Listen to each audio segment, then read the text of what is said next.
First of all, thank you very much for having me here at the Inspire series. It's worked dramatically. I'm already inspired to be addressing this really august intellectual gathering of people from Harvard, a place that my mother thought I will never reach.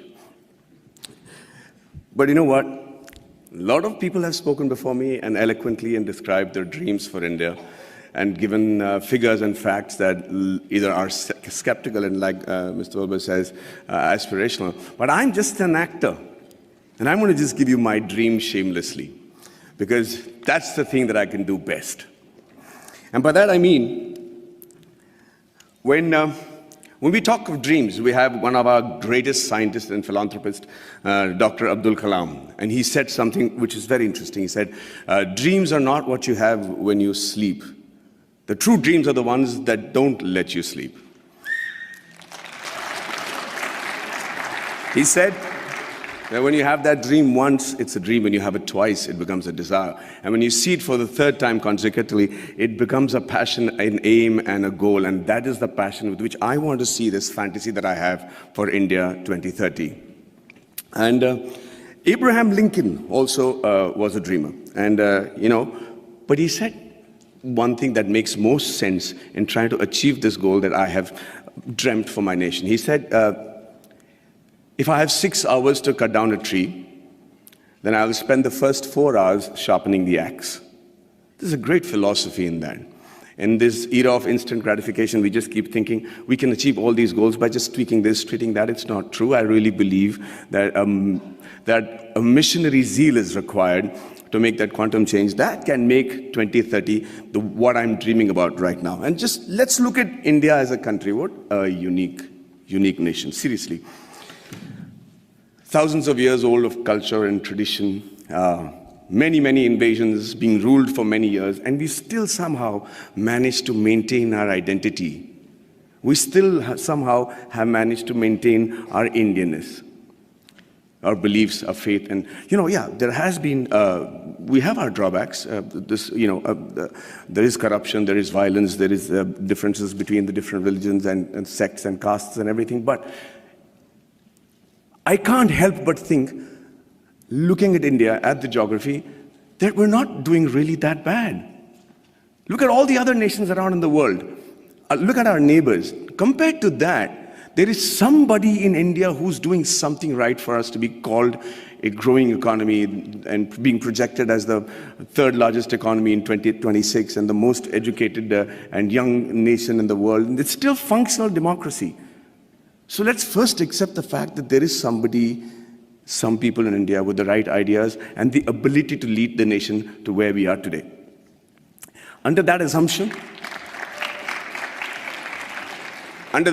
we are also very capable of finding very unique solutions to the problems that generally the world faces. One of them, of course, is the fact that we found freedom through non-violence and non-cooperation. Who would have thought that was possible?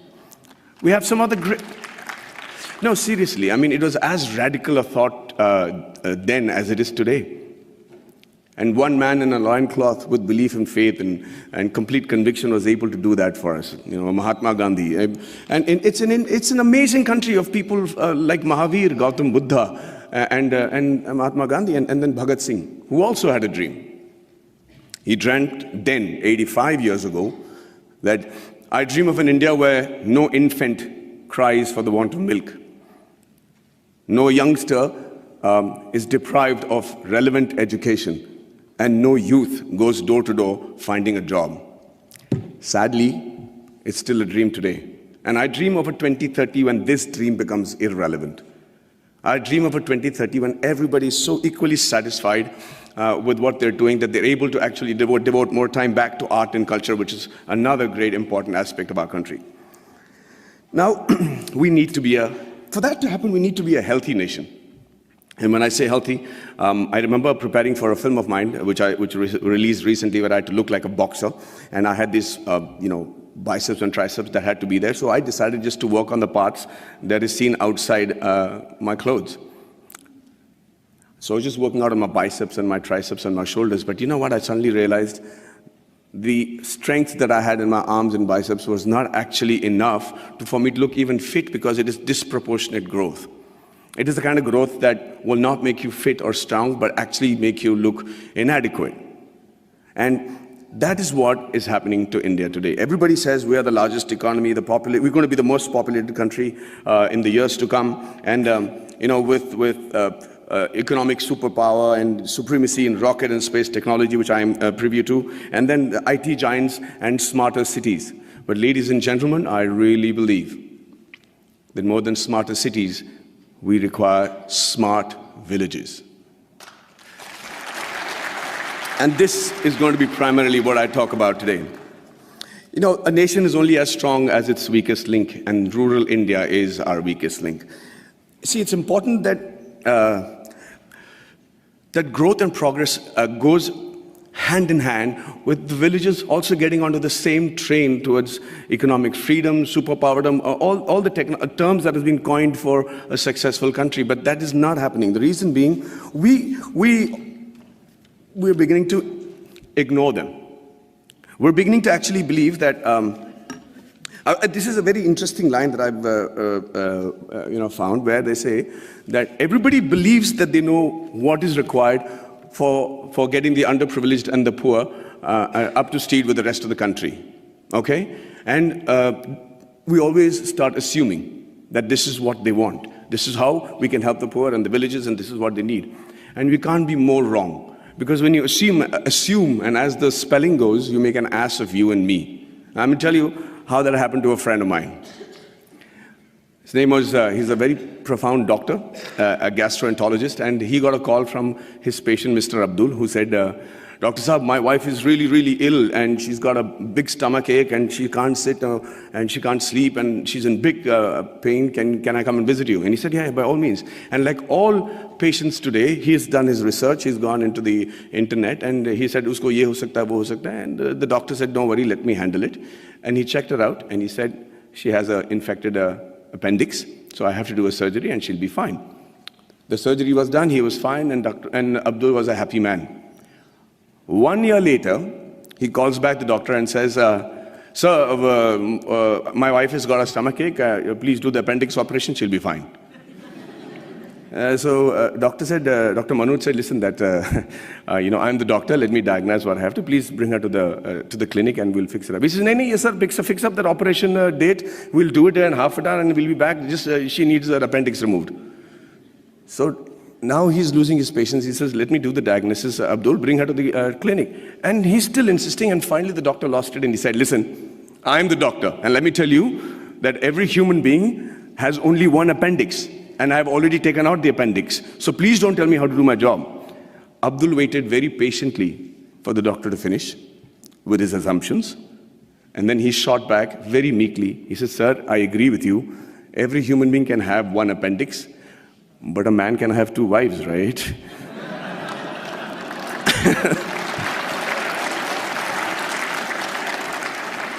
So when we start assuming what the rural India needs, we do what I think is most dangerous. In my vast experiences of shooting in really rural Indias, and villages and small kugramams, like they call it in Tamil, really small places, I realized, shockingly, that the biggest financial burden for a person of this particular village, would you all be able to guess what his biggest financial burden is? 5 minutes? Hey, so I'm going to speak for 20 today. I'm going to reduce the number of questions. I'm prepared. Is that okay? Okay, so can you all tell me, anybody, quick answers, anybody know which is the biggest financial burden for a man in one of these small villages? Sorry? Theft. Health. Okay. No, not health. Not the marriage of a daughter, not education, not, sorry? Liquor. Thank you for reminding me. No. Say that again. Dowry. No. Oh, let me put you out of your misery. No, I'm saying, what does he need financial assistance for?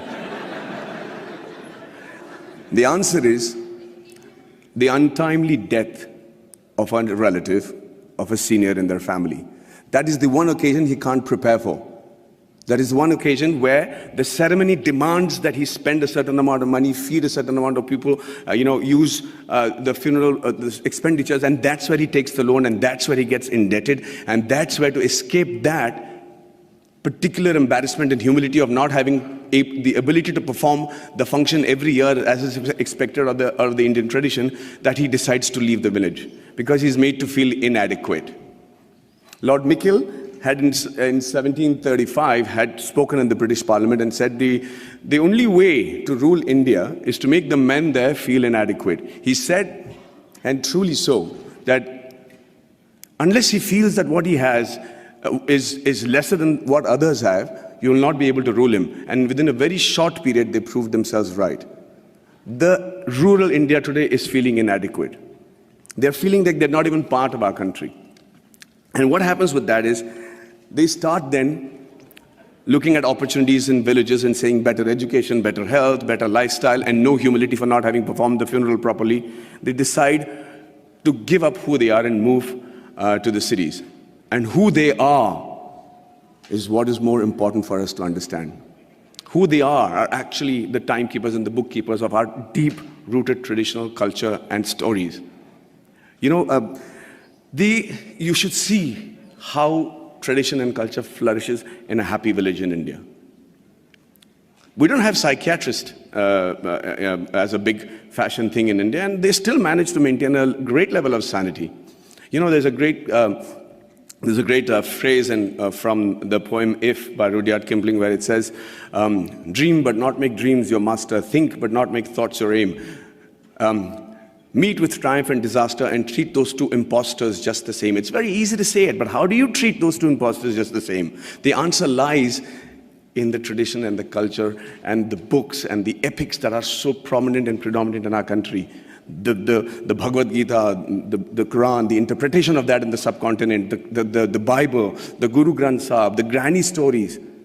And you know how to handle the diversities and the setbacks, and you're able to sit back, reassemble yourself, come back and fight with the same glory again. And when you don't give a villager that, you're depriving him, we're depriving ourselves of what I think is one of the most important survival tools in today's world, which is the culture and tradition. So I dream of a 2030 where rural India is as developed as the rest of the world, was as aspirational as the rest of India, and where the villager is provided with the same opportunities as it is available in the cities. And after a hard day's work, a villager is actually able to come back, sit down, have a drink, put his feet up, and start thinking about art and culture and poetry.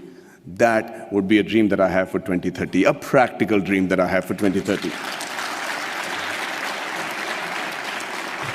And the dreams that your parents and my parents had when we were in college, urban middle class, where everything revolved around the boy studying hard, getting into a technical college of a repute, and then getting into a reputed management college, and finally, the green card.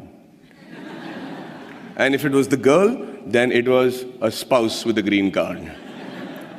I dream of a 2030 where students the world over will dream of a blue card, will dream of having once actually come to India and study and imbibe the knowledge that we have as a nation. It used to be true. We were the first university in the world. Nalanda was a university where people came in from far and wide.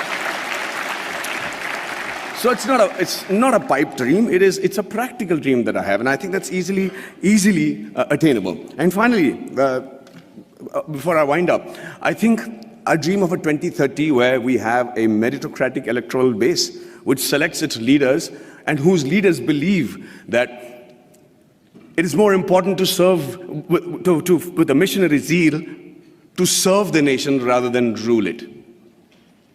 There is another stanza from the same poem which says that if they have the ability to talk to the crowds, yet keep your virtue, walk with kings nor lose the common touch, if neither good friends nor foes can hurt you, yet all men count with you, but none too much. If only the politicians understood the gist of that line, we would have a progressive country by 2030 where we'll all be proud of not just the way the country is running, but also proud about our politicians. And finally, I'm an actor. And the dream that I have for myself is that in 2030, I'm as relevant, I'm as handsome, hopefully, but If age was to catch up, then they probably would have mapped my face by then and used technology to make me look as young or old as the role desired me to look, and I'm still able to romance the pretty young things that will be part of the industry in 2030.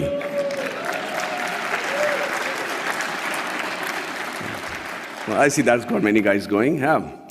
And finally, as an actor, I'm used and prone to dialogues. I love to speak dialogues, and I recently found a line that blew me apart, and I thought was a phenomenal Hindi film dialogue, where this great gentleman had said that whatever I am today, and all the achievements that has been possible by me, and what will eventually also be possible by me in the near future, is all because of my angel mother.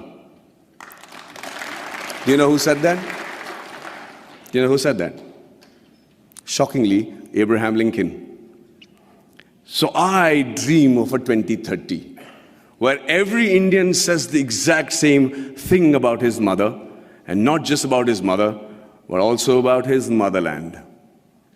And also, for the sake of posterity, about his mother-in-law. But hey, ladies and gentlemen, what do I know? I am an actor. Thank you very much for your patient hearing, and